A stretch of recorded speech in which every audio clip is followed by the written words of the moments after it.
Prime Cabinet Secretary, the two speakers of Senate and National Assembly, Mr. AG, chairman of our commissions and heads of independent offices, commissioners present, CEOs, distinguished ladies and gentlemen, good afternoon.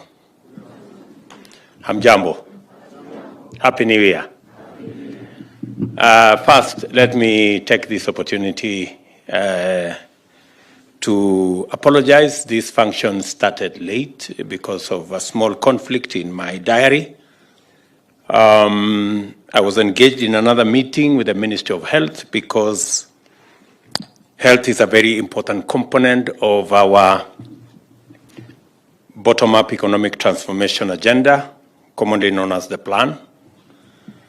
And as you're all aware, we have made 2 attempts already on universal health coverage, and both of them have failed. And I don't want a 3rd attempt to fail. So you remember Charity Ngilu and Professor Nyang Nyong tried it in the coalition government. There was another attempt by our Jubilee administration, and both attempts flopped. This time round, we must get it right, and that is why I am personally engaged in making sure that that program succeeds. I did make a commitment to the people of Kenya that I would assign my deputy responsibilities, because the history we have is different. And one of the major responsibilities that has assigned my good deputy is to act as the liaison and to provide a framework for the executive to work with and support and make interventions on behalf of our independent offices and commissions.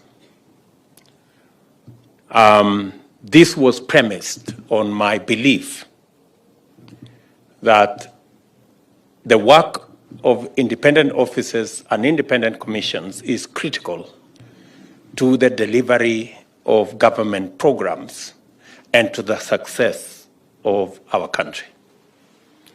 It's also premised on my belief in the independence of these commissions, and that their work must not go to waste and must count in the delivery of our government program.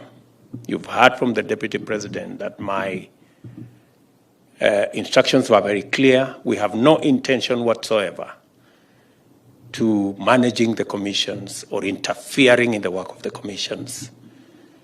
Our liaison and our collaboration and working together is to make it much more efficient for you to engage in government, that we support the work you do. And you have said yourselves that you've had challenges with the implementation of the recommendations that you always make. The Office of the Deputy President will now make it easier and possible for us to implement all the recommendations that you make to all the institutions in the executive. We have recommendations that come from the Auditor General. We have recommendations that come from SRC. We have recommendations that come from every independent office. It is my commitment that we want those recommendations implemented, and that is why we are working together. I also know that many independent offices and independent commissions have challenges with matters budget. That is why, again, I assigned the High Office of Deputy President to assist the commissions to negotiate their way and to appreciate the nature of the budgets that you need, because you have said in this meeting that sometimes when we sectorize our budget, you get lost in between, and sometimes you are forced to compete for resources with the very people that you oversight, and therefore it is in their interest to make sure that you don't get as much resources so that you don't give them trouble. So, so the Deputy President's office will help you navigate and moderate those kind of things so that you get your due place in the budget making process, and we can be able to appreciate the kind of resources that you require to make the independent offices and independent commissions functional, effective, and efficient. Matters to do with logistics, human resource, and the whole of that space that you require, you will also have an opportunity to discuss with us through the Office of the Deputy President so that, again, we can give you the latitude to hire the people you need, and also to ensure that we look at the whole of government approach in dealing with independent offices and commissions. And finally, our approach is also to ensure that legislation through Parliament does not interfere with the independence of the commissions and does not claw back from some of the responsibilities that are assigned to you, because from where I sit as Deputy President before, I realized that that was one of the challenges that we had.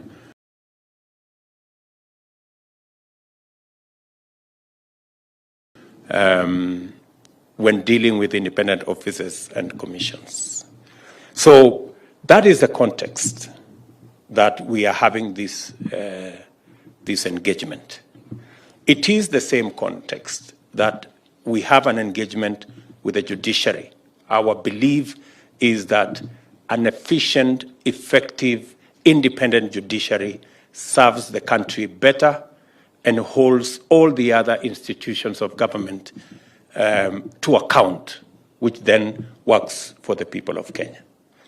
Our commitment to work with the judiciary is based on the executive supporting the judiciary in all manner of ways and eliminating unnecessary friction so that the judiciary can be effective in delivery of justice to the people of Kenya, and the judiciary can also stand up to impunity, whether it is by the executive or by the legislature, so that we can serve the country better.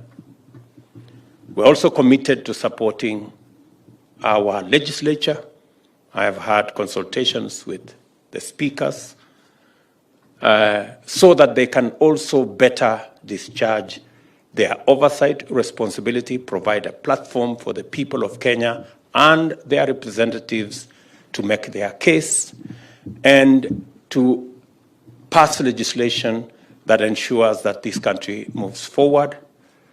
And we are shortly working with the National Assembly and Senate to facilitate the executive to be better held to account by appearing on the floor of the House to answer questions, to explain policy, to attend to the needs of the people's representative in Parliament without necessarily compromising the independence of the executive or mixing the executive with the legislature. It is born out of our belief that accountability is what will cause us to deliver to the people of Kenya.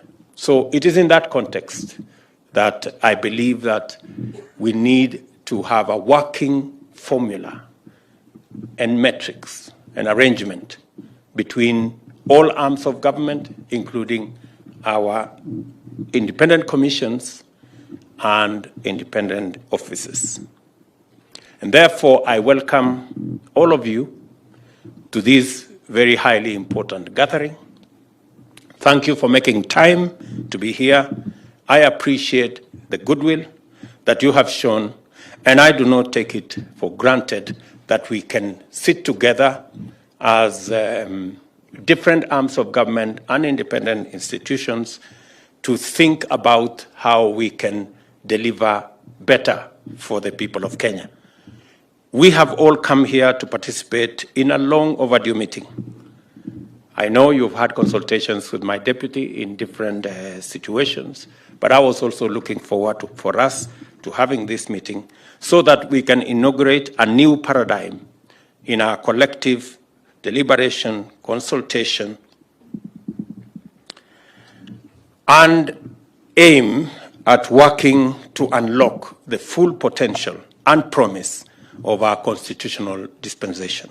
This way, we afford ourselves the opportunity to do much more to guarantee greater freedom, entrench a culture of human rights, deepen democracy, and establish a new standard for the rule of law, transparency, and accountability in our country. The Constitution has mandated us to perform different but no less special tasks to promote a sound environment for the attainment of the greater well-being and the flourishing of our full human potential of each and every one of our people. In the dozen years that we have passed since the promulgation of the new Constitution, there can be no doubt about the profound potential of this majestic charter to transform Kenya into a modern, progressive democracy enjoying shared prosperity. The Constitution focuses on the freedom, capability, and well-being of citizens to promote strong, healthy families which make up robust, industrious communities. In turn, communities constitute a diverse, cohesive, stable, peaceful, and a prosperous nation that we all share in leading. The Constitution recognizes the promotion and actualization of the rights and freedoms and fundamental freedoms set out in the Bill of Rights as the demonstration as well as intent of its institutional dispensation. The Constitution severely restricts the range of conditions under which these rights and freedoms may be limited and forecloses any possibility of the state avoiding its obligation to observe, respect, protect, promote, and fulfill these rights and fundamental freedoms. All the functions performed by the state in the name of the people affect their experience of at least one right and or fundamental freedom. It is thus possible to categorize state functions in terms of the rights and freedoms directly affected by them.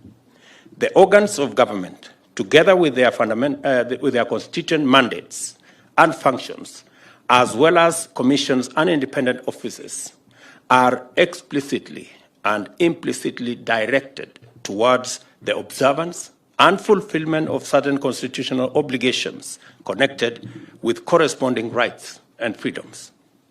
The national values and principles of governance set out in Article 10 are both the means as well as the ends of the actualization of the constitutional dispensation and implementation of rights and freedoms. We have classified our ministries, departments, and agencies into thematic clusters for effective coordination of delivery and for better evaluation of performance. The thematic clusters are based on the pillars of our bottom-up economic transformation agenda, commonly known as the plan, for the rapid socio-economic transformation of our country to achieve shared prosperity from the bottom going up. A number of functions can be seen to be cross-cutting and may be understood to be principally enablers. In any event, the pillars of our transformational agenda converge with the economic and social rights in Article 43 of our Constitution. We are, on a continuous basis, mindful of the constitutional imperatives tied to our work. They inform our intentions as well as our methods. I realize with much humility that to perform these functions, discharge our commitments, and actualize the foregoing obligations, I am vested with the constitutional authority to constitute certain offices and to appoint state and public officers. I am also authorized to mobilize resources and allocate them for expenditure through the budget in order to finance performance of their duties. I do not perform these functions in isolation. I must receive sound technical advice through my cabinet and other agencies, consult other organs of government, and defer to the feedback from commissions and independent offices. The people's representatives in Parliament furnish me with the necessary instruments to act, including to allocate and spend funds.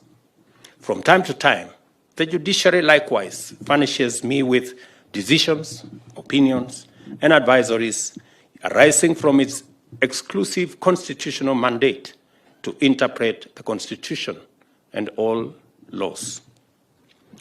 We are cognizant of this robust system of checks and balances, which locks us into a purposive dynamic that permits us to do only right and proper acts and restrain us from pursuing improper and illegitimate objectives and courses of action. The Constitution recognizes the need for an institution to safeguard government against perverse or undesirable effects arising from a distortion of the system of checks and balances through collusion, capture, impunity, or asymmetry. It also recognizes the possibility of abuse, corruption, conflict of interest, and undue influence that can undermine the effectiveness of government and frustrate public interest. The safeguard designed by the Constitution to ensure that the public interest is insulated from failures in the three arms of government is the institution of commissions and independent offices set out in Chapter 15 of the Constitution. The objects for which they are established are explicit. 1, to protect the sovereignty of the people. 2, to ensure the observance by all state organs of democratic values and principles.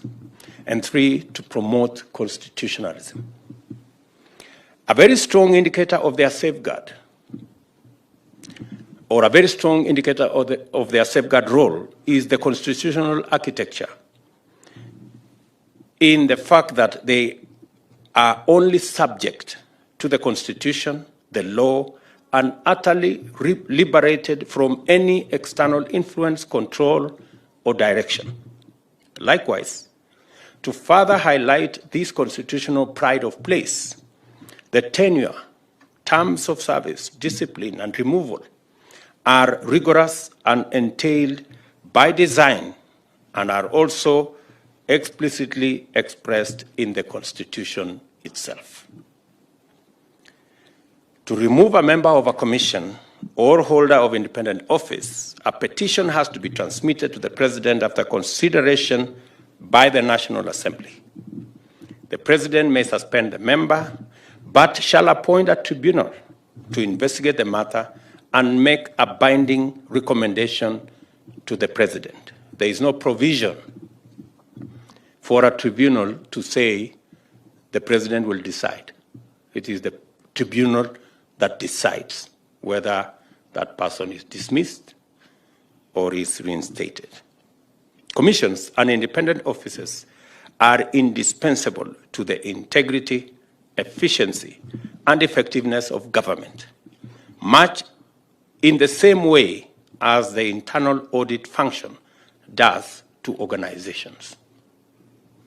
It generates actionable insights, to orient strategy implementation so as to avoid risks and losses, enhance integrity and accountability, and improve governance and controls.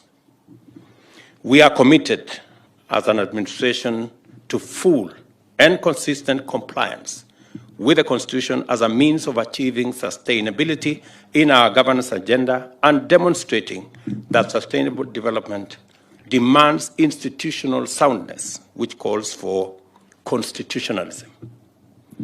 We are not going to indulge in the escapist fallacies of excusing impunity by citing development, or the cynical binaries pitting prosperity as a trade-off against freedom, or for that matter, compromising democracy and oversight in the name of unity. We will never go back to the handshake conundrum that compromised the oversight role of the opposition over government in the name of unity. And we are going to demonstrate that it is possible to work with the people who did not vote for you as an opposition, holding government to account, but serve all the people of Kenya without distinction of who voted for which side. That is a possibility. And that is a reality we must live with. The integrity of the state lies in constitutionalism. For us to deliver on our commitments and achieve the transformation we envisage, we must recognize that our institutions matter. All institutions matter. As you know, this position is not new. We pledged to take measures to enhance the autonomy and efficacy of independent institutions from the first day of this administration. I can confirm to you that shortly after our inauguration, I executed necessary instruments to appoint judges who had waited inordinately, unnecessarily, for long. I also transferred the police budget, which was unnecessarily, unconstitutionally, and illegally in the office of the president. I transferred that budget to the office of the Inspector General and appointed the IG to be the police service accounting officer.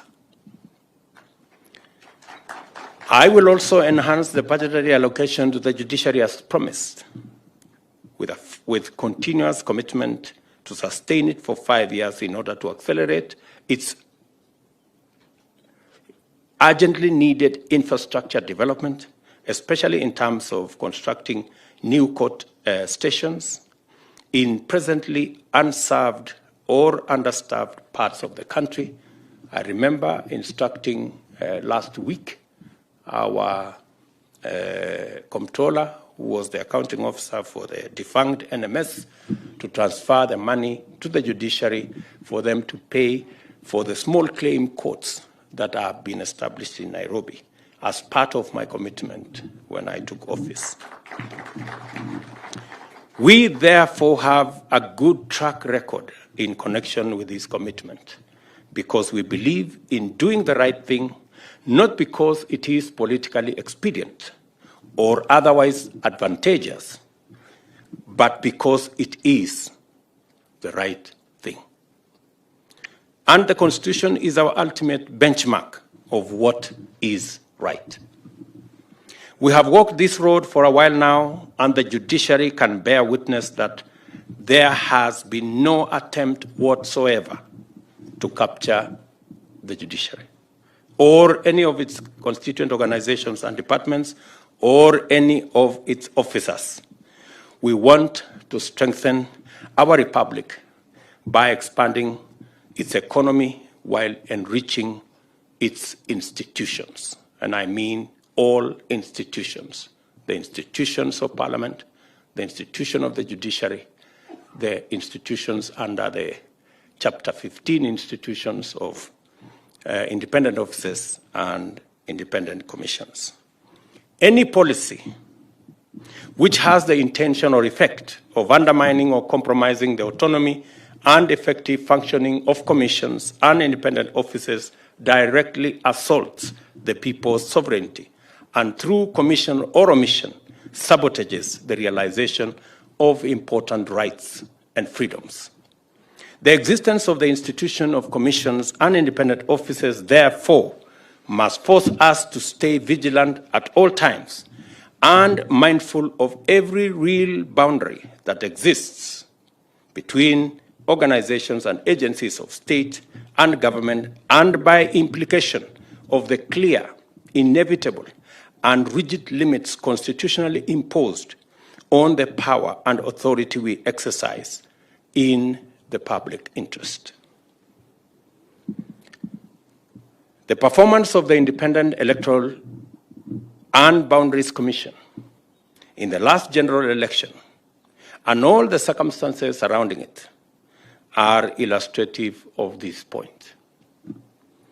A while back, senior politicians teamed up to manage the presidential succession that was due in 2022, with a view to guaranteeing a very specific outcome of the ensuing election. A political mechanism was therefore instituted to facilitate this objective through the capture of autonomous constitutional bodies. In the case of the IEBC, this mechanism resolved to infiltrate the organization by introducing at its highest level 4 sleeper commissioners whose sole task was to lie in wait for the election, then spring into action and take drastic actions to subvert the will of the people. You have heard how the scheme was hatched in Parliament. At the same time, the mechanism constituted a syndicate to execute a series of strategies consisting of bribery, blackmail, extortion, threats, and intimidation of various public officials of the IEBC, attempt their abduction, torture, and assassination, to storm the National Tallying Center and attempt treasonous insurrection, use of violence to cause the alteration of the vote tallying, as well as entice or bribe or force the IEBC chair to announce their favored candidate, or failing this, eliminate him and replace him with a willing accomplice from among the sleepers. The horrifying drama at Bomas and the emergence of breakaway commissioners answering to external instructions represented a dismayingly low point in our democratic history. A policy to subvert the wishes of the people had even been sanctioned at the highest offices of the state. The sovereignty of the people was in jeopardy. Our fundamental constitutional attribute as a free, open, democratic society based on constitutionalism and the rule of law was under severe test. Chapter 7 of the Constitution on the representation of the people was subjected to the most shameful, egregious assault. As a result, the nation's legitimate mechanism for constituting parliament and the executive was under serious threat of chaos and paralysis. This is the magnitude of the atrocity which shamefully desperate criminal spectacle of the Bomas of Kenya represents. The unfortunate events of 2007-2008 are fresh in our minds. By the time we hauled ourselves out of the abyss that was the 2007 post-election crisis, we had lost thousands of lives, millions of livelihoods. We had lost confidence in our institutions. We had lost a lot of hope. and we had lost political sense.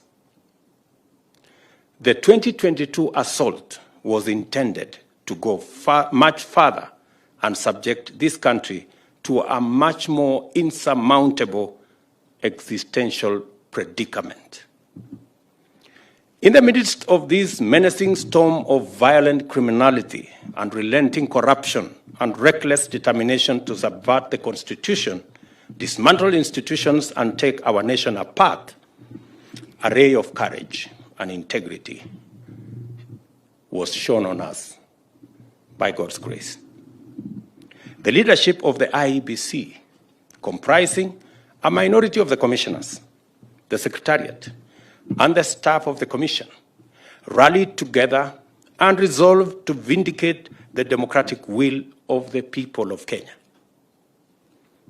At great personal cost to themselves, they worked under extremely harrowing conditions to deliver an election which met the constitutional standard and announced results that were beyond reproach. Regrettably, IEBC officers were murdered in the course of duty by actors interested in compromising the elections. Many more were subjected to serious threats, coercion, intimidation, and all forms of pressure by emboldened agents of impunity. We now know that Chairman Wafula Chebukati, who is in this audience, and Commissioners Abdi Yakub Gulie and Boya Molu, as well as the CEO, Hussein Marjan, and their staff, were offered stupendous financial rewards to cooperate with the agents of impunity, but they bravely resisted. I think these good people deserve a clap, a much.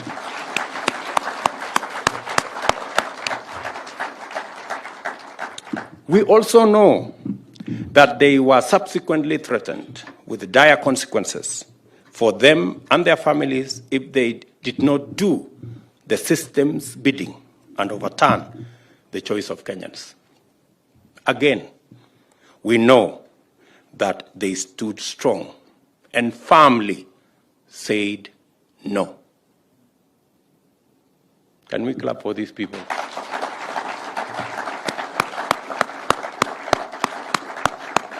Chairman, stand up, and your two commissioners and the Marjan, please let us clap for those great people. You may take your seats.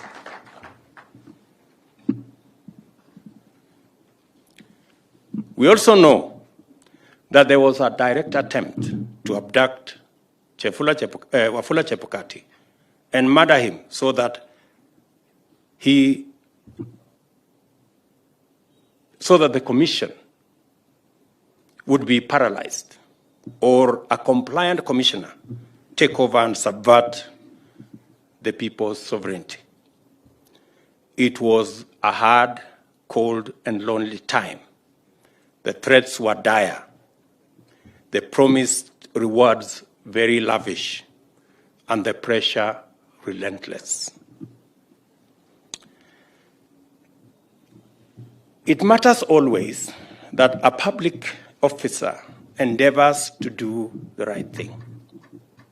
It matters even more that a state officer did not once hesitate, even for the briefest moment, to stand his ground and do the right thing under the circumstances surrounding the announcement of the final presidential results in Bomas. We salute with great admiration the steadfastness, integrity, and leadership through example that Wafula Chebukati provided at the IEBC. It is this uncompromising commitment to his constitutional responsibility that enabled Chebukati lead IEBC in learning effectively from the 2013-2017 elections to deliver an election that met the highest standards, and in fact, that was unstealable. It takes a person who can stare death in the face and nevertheless pursue the right course of action to uphold, protect, and defend our constitutional values and principles, and to enable the legitimacy and to enhance the legitimacy of our institutions, as our brothers in the IEBC did. The IEBC had 3 such people, just 3. Even though they were in the minority, they were enough to do the right thing. How much better our nation would be if all the people serving in our institutions were as committed, as courageous, and as patriotic. In the same vein, the Supreme Court decision to uphold the outcome of the presidential election vindicated Chebukati and his team and the staff. The pen of history will do the rest for sure.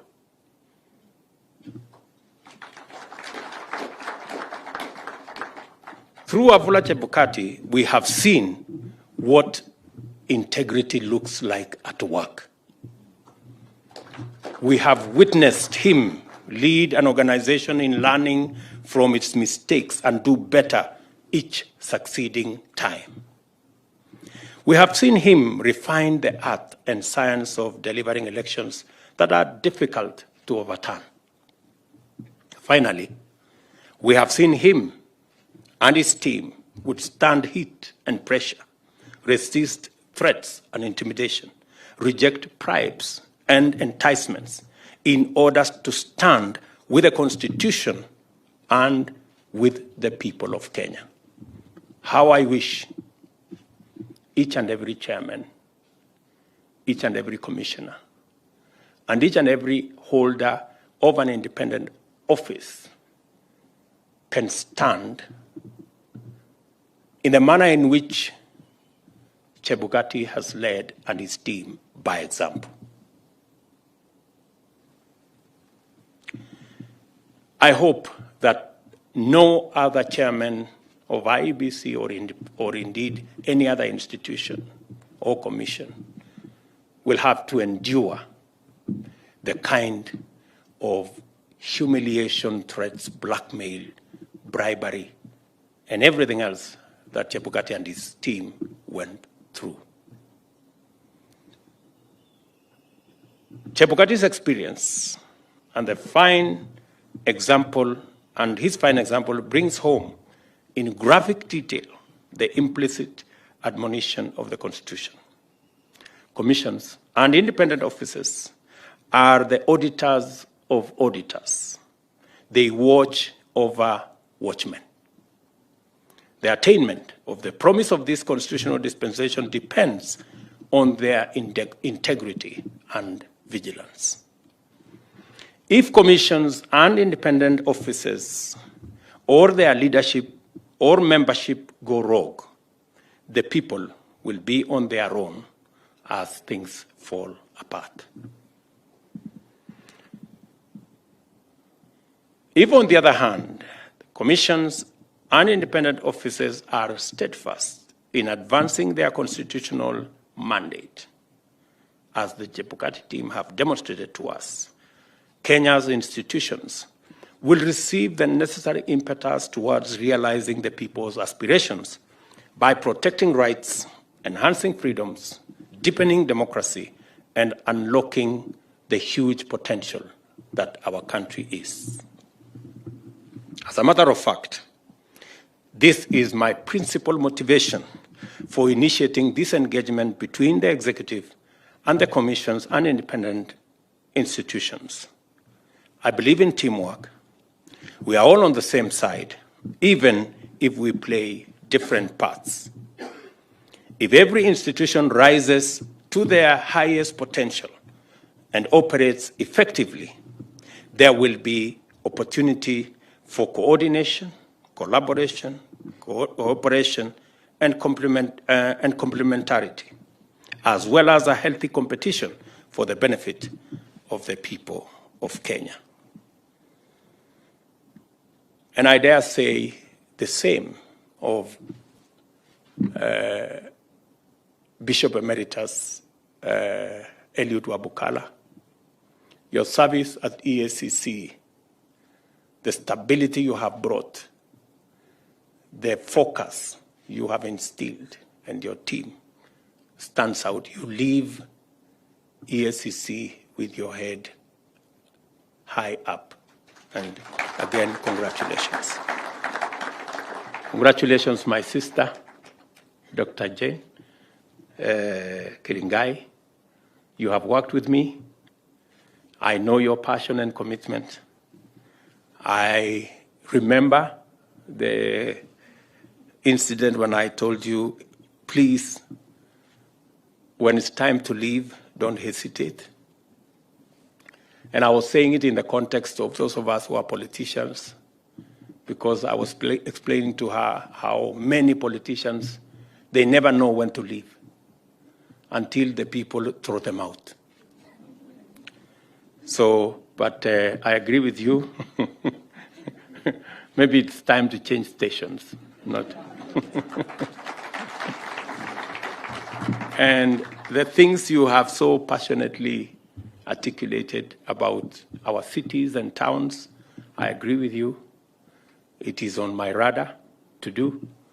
Our housing plan is targeting our cities and towns so that we can eliminate informal settlements and the people who live in squalor.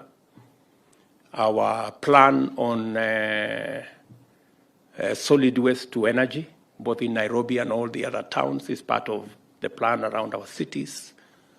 Our plan on greening cities and making sure that they are clean, including the commission we have set up on Nairobi rivers, is part of the plan of us sorting out our cities. So we are properly aligned and we share in that vision. And I agree with you. I've had consultations again with all our county governments that their true independence and their true service will be realized the day they realize that they are a government, and a government is run by resources that you raise. You don't wait for resources from another place. And so I'm very happy that we share, having been in that space for a while, and my good deputy will pick up from where we left, and the team that will be coming in IBEC to push it to the next level. I have already given my handing over notes to my deputy on matters to do with IBEC. He knows where we left. So again, congratulations to you, and my very best wishes in your next station.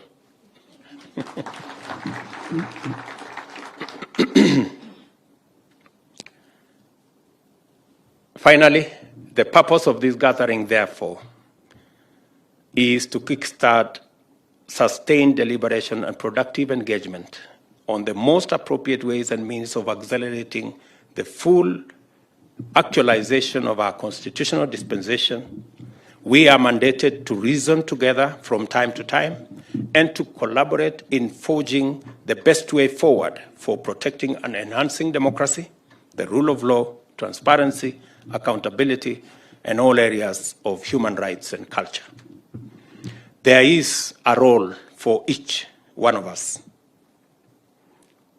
and therefore we must play that role to ensure that more than a decade after its promulgation, we can facilitate the Constitution to unfold its wings so that Wanjiku can finally behold in its full flight. Congratulations to all of you. I look forward to working with you in the various spaces that we interact. As my deputy has said, we will have continuous engagement with your good selves, not for any other reason, but to facilitate your work as you serve the people of Kenya, because your service is critical to the success of us as a country. And therefore, we are partners, we are collaborators, we will work together in forging the way into the future. I want to say congratulations, Eliud, for a wonderful service to Kenya. Congratulations, Jane, for what you have done. Congratulations, Wafula Chebukati, Molu, and Gulie. Our very best wishes in your new assignment as you take the country forward. Hawa watu si tuwapigie makofi jameni.